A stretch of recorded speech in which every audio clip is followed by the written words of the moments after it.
welcome to the program Focal Point on Ignite TV. This program is powered by Ignite TV, and as you are watching us, whichever places you are watching us, my name is Mrs. Achala Oshunju. My topic of discourse for today is tagged Rebuilding Children's Future. Rebuilding Children's Future. So I present to you how the future of our children, most children's lives have been truncated, or let me say, most children have made some costly mistakes in life, but with the help of God and the Holy Spirit, their future can be rebuilt. We have various children or children of various ages within their formative years who, on one area or the other, must have missed it in one area of circumstances of life or the other. We also have children who have done mistakes or who have made mistakes in various circumstances of life, in every ordeal of their life, even in experiences of life. So they have been victims of one circumstance of life or the other. So how can these children's future be rebuilt? We can rebuild the future of these children through sound moral values or ethical standards of living, ethical standards of lifestyle in this our changing world. As we all know, parents are first teachers at the home front, and the child's formative years are formed right from childhood into adulthood. The child grows from childhood and he or she grows into adulthood. And now let's examine closely the formative years of the children according to their ages.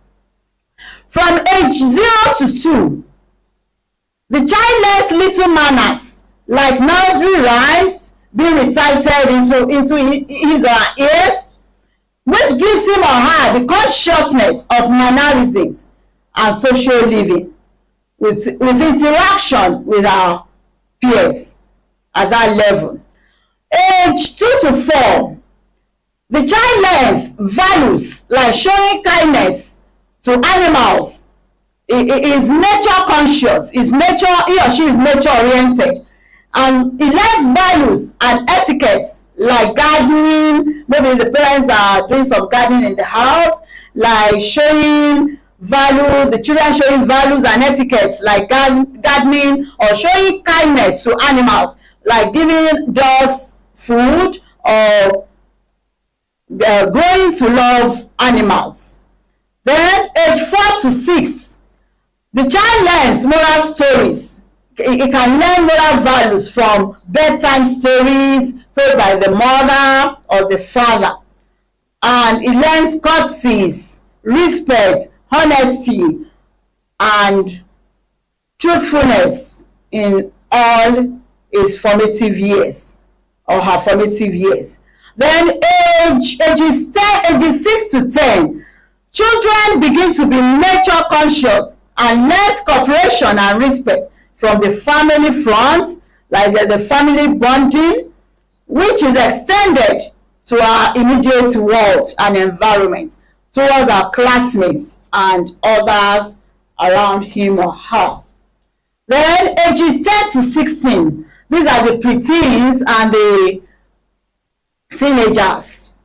They grow into tweenes and young adults and young mothers or young fathers. Here, the children are more conscious of their environment, like peer influences. This is their adolescent developmental stages, whereby they learn from outside influences, either positive or negative. I mean, either negative or positive attitudes, which brings out the innate or inborn attitudes or inborn traits or habits or character in them. At this stage, they must possess critical thinking. They must possess critical thinking skills, whereby they can stand up to their actions and become and grow into a responsible adult. At this stage, children learn to be critical.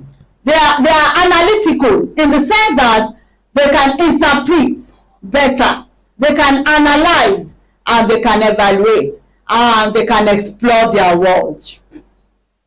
Now, let's go to, we have said how the future of our children can be rebuilt, and they can learn social values and social ethics in our changing world and in our changing society. I would say behind every successful child is the learning of moral values. So moral values cannot be overemphasized in this area of discourse. So what are moral values? Moral values are lessons or principles that direct one's behavior, choices, and deeds in his environment or in his or her community. Moral values include lessons like learning right from wrong or good from bad, and exhibiting moral behaviors like bravery and honesty. You can't give what you don't have. So children must be brought in a way to explore their world and to be conscious of who they are as they grow into adults. What are ethics? We can define ethics as, in the Greek version, it is said that ethics are ethos, that is, habits or customs or character that a child exhibits in his growing and developmental stages. Now, I want to quickly delve into why are ethics and morality important for children? Why are ethics and morality important for children?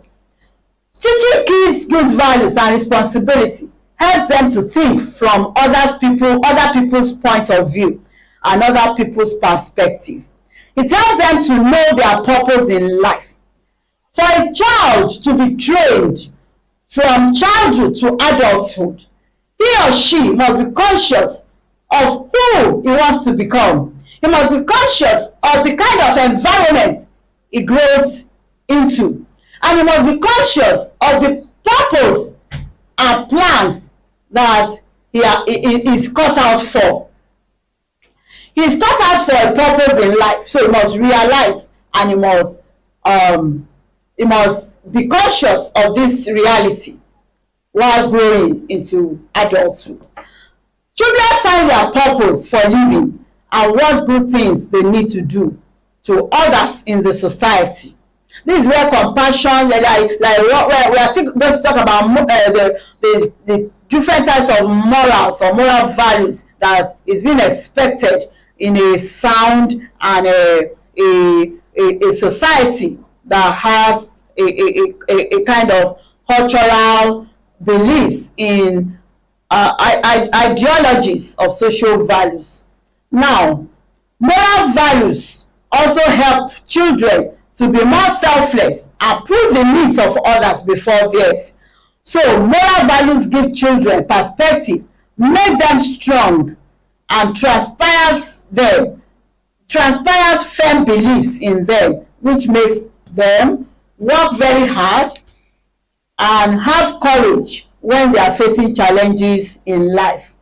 Every day we learn about the pressing concerns, different concerns, the adolescents falling victims of child abuse, child molestation, rape, and robbery or theft. So we have these pressing concerns that youth face today, such as anxiety, stress, depression, suicide mission, and whatnot. So what are the importance of values and ethics in moral development of our society? Ethics and values make an individual aware that their choices have consequences both for themselves and for others. So ethics and values build credibility, leadership skills, improves decision making, and provides long-term gains and benefits for those that observe these values and put them into practice. So ethics and values help in satisfying basic human needs. So ethics and values are very crucial for a human being when it comes to personal and professional success. The human being, as a social animal, has to follow certain social norms: truth, non-violence, benevolence, humility, truthfulness. These are many qualities in this limit of our society. So, to maintain a good relationship, either with our partners or families and friends, in our workplaces or anyone else or anywhere, this ethics plays a great role in human life and human endeavors. Ethics also shows human behaviors and their background, that is, the way they had been, the way they had been in the past and the way they had been brought up. This is morality in the real sense of it. Your habits, your character, and your attitude determines your altitude.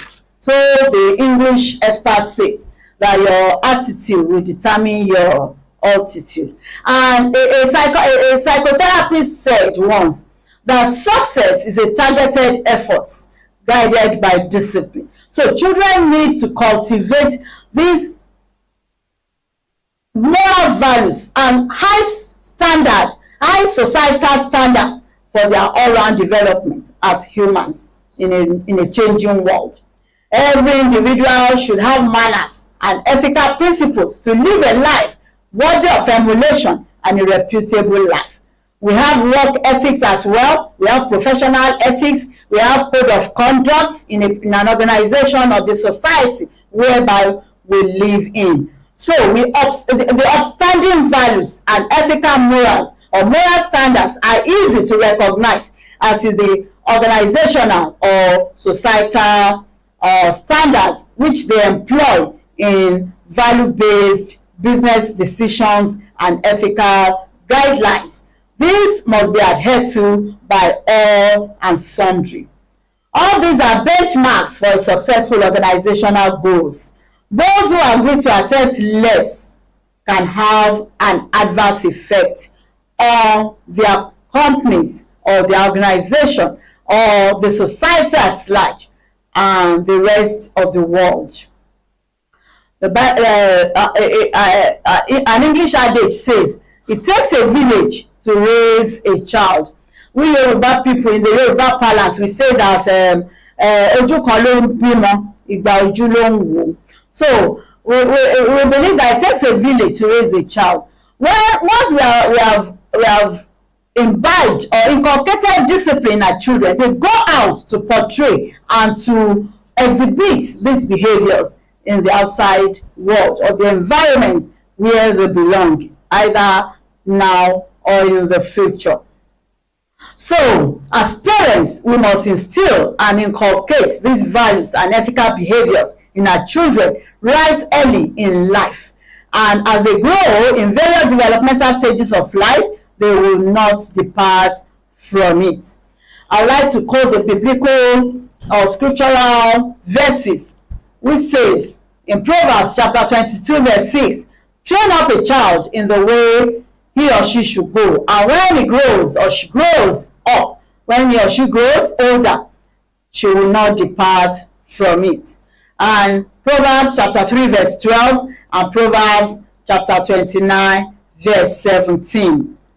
So let us avoid comparisons and harsh criticisms in bringing out the values in our children, or giving them the very best of societal standards and norms.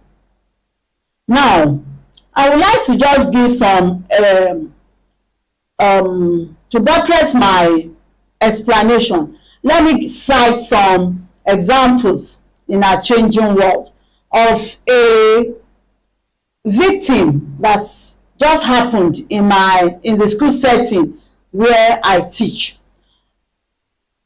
There was this girl. Right now, she's in SS3.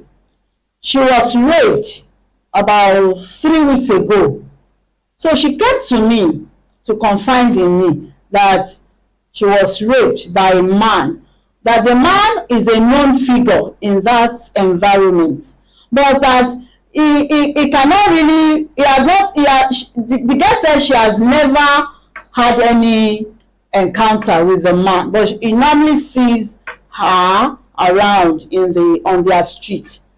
So, and he said, the girl said that the man once made some love advances to her elder sister, so that she has never had any confrontation or encounter or any relationship with the man. The man is 35 years old. So she now said, "Mommy, I've not been coming to school." I said, "I noticed. Why? What happened? You are falling into depression." And she said, "Mommy, in fact, that she doesn't know how she will come out of the trauma, that will she not be stigmatized? Will she not be looked down upon? Will she not be intimidated by the so-called rapist whenever she sees him again?" So I now sat her down with the school's counselor. I called the attention of the school's counselor, and the two of us with the girl, the counselor said our own part, counseled her, and gave her some tips that she should be very careful, that she should not be too forward, or maybe she should keep herself pure. She should not be discouraged, and she should take life as it has come and forge ahead in her studies. That her studies, when she makes it in life, she will forget the past, and she'll be a voice to be reckoned with, having that experience and becoming a victim in that area. So I now chipped in. I said, "My young girl, you don't need to go into any trauma. It has happened to people before you. It will still happen, because this is a society where societal values are not being held in high esteem unless we teach it and we inculcate it into our children." So I now encouraged her and now gave her the number of an NGO who has been a therapist and a voice and an example in this experience. So I collected the number of the dad, and I collected her number. So I called the therapist and explained to her, and she said, "Mommy, don't worry, I'll take care of that, and she will surely become what God has ordained her to be." That, see me, I'm also a victim. I have been a victim of this experience, of this ordeal. Here I am today. I'm married with kids, doing well in my marriage. So I also encouraged that girl, and I told the NGO therapist to help me give her a very good counsel and make her to be herself and not to respond negatively to or put up an action that will make others stigmatize her or look down on her and just sidetrack her in the things of life. And she's a brilliant girl. She's even a science student. And I encouraged her, and I said, "You can become a star, even having gone through this. You can become a voice in future, telling youths and teenagers about your deal and what you will become in future, to give a helping hand unto those who would also be victims of this kind of experience. So I gave her a kind of a nudge. I gave her a kind of nudge that she can still forge ahead in life, forgetting the past and reaching for those things which God has in store for her. So she left happily, and I said I will follow up, and the NGO therapist will also follow up, as the NGO therapist will speak to her father and will talk to her and make her to be conscious of her future, that her future is more important than what has happened to her. She gather herself together and forge ahead in her studies. So we close the chapter. She was happy and she has started coming to school regularly. So we have a lot and lot of examples like that. There was an example also of somebody who, when we are talking of honesty, we English experts, we say honesty is the best policy, and honesty is the best legacy. Honesty is the best legacy we parents can give to our children. So I said I was giving, I gave this topic as a story in one of my essay lessons in school. So I said, write a story which illustrates the saying, honesty is the best policy. And I gave a viewpoint on that ground. I said, do you know, my students, that honesty still pays. Honesty pays off, even in this changing world of negativities, where negativities are being recorded than positivities, where bad deeds are being encouraged over the good deeds of human lives. So let your lifestyle portray honesty, I told them. And I said, there was this woman that I read about. She just came back from the US. As she was getting to the airport, all her bags and luggage were checked in, and she took a cab left for her home. On getting home, she discovered that she left behind a particular bag which contained all her documents, including her bank accounts, documents, certificates, and some other important and other important documents. So the driver that took this woman was not aware that he left the bag inside a corner in the car. So as when the woman got down, the driver forgot to bring out the small bag from the corner where it was put in the car when they were checking in the luggage. So the driver, on getting home, discovered, when he was searching out the car, maybe trying to wash the car, and he discovered that a bag was there, lying there. So the driver, he now traced back. He traced the woman's home back to that apartment where the woman lodged.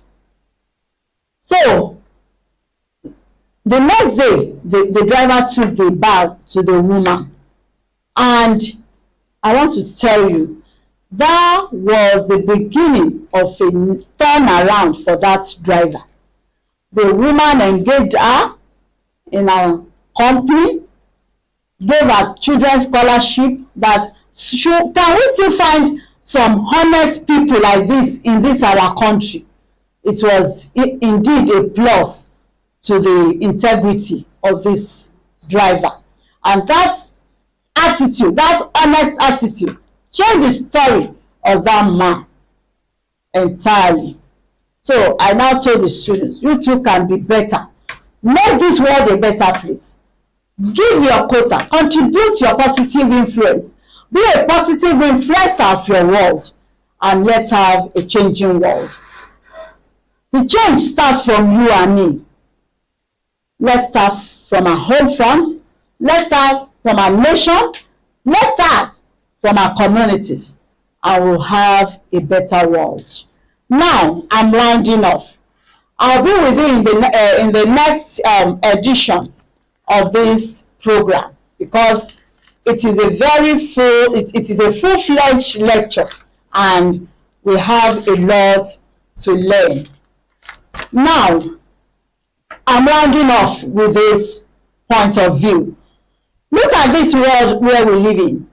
Doctors, scientists, and various activists in their various endeavors. Even the brilliant minds that we have in our society today are all operating behind the curtains. They are operating behind the scenes, working tirelessly just to make the planet a better one and a safe one for all to live. All these unsung heroes have one thing in common, and that is a perfect moral compass. Success is a targeted effort guided by discipline. My recommendations thereof are: moral education should and must be included in our current educational institutions.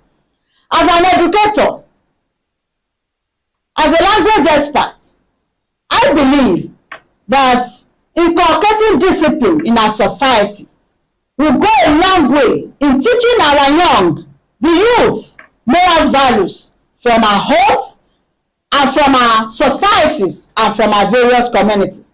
Because we parents are first teachers at homes, and our children learn from us. So let's all put all hands must be on deck for a good work in polishing our good traits and making wiser choices for ourselves, for our loved ones, for our nations, and for our world. Thank you, and God bless.